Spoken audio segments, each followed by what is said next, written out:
Donald Trump wasn't great in the first couple of days of when he was starting to talk about coronavirus. He essentially was trying to play for confidence by talking it down.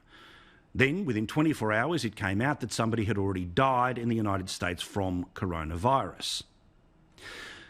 But the Trump derangement syndrome that has been sitting not so dormant in huge swathes of the American media is now on full display.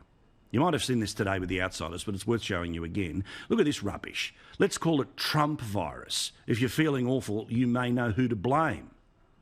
Now, all of this is about who's been put in charge and who's experienced and who's not.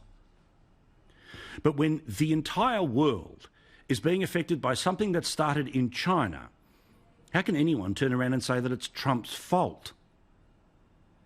That said, the media in the United States love panic stories about health. Something like a pandemic would send them to 11. I've watched a fair amount of American cable news over the past few days trying to know what's happening with American politics, and every single hour on the hour they say, we don't want to scare you, but... and over again. Then criticism of the president, replaying of grabs, making the most of when he was trying to speak like a normal person, talking about how hygiene is important, that somehow this was undercooking the response.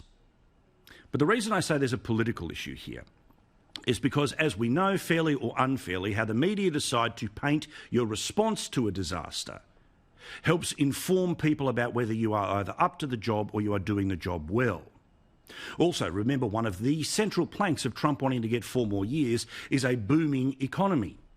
And there are 2 numbers that he has staked all of his credibility on that claim on, and both have been fantastic.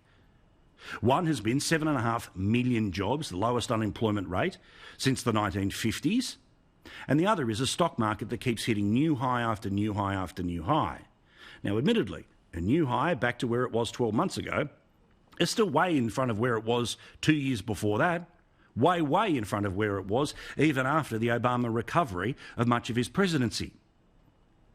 So that's why you're starting to see, and I'll get to this in a second, American journalists and pundits trying to basically get the Democratic primary out of the way so they can go full bash all the time on Trump. And that in and of itself is a pretty sick disease that is going to race its way through American media and Australia that just has to copy it because our media hate him too.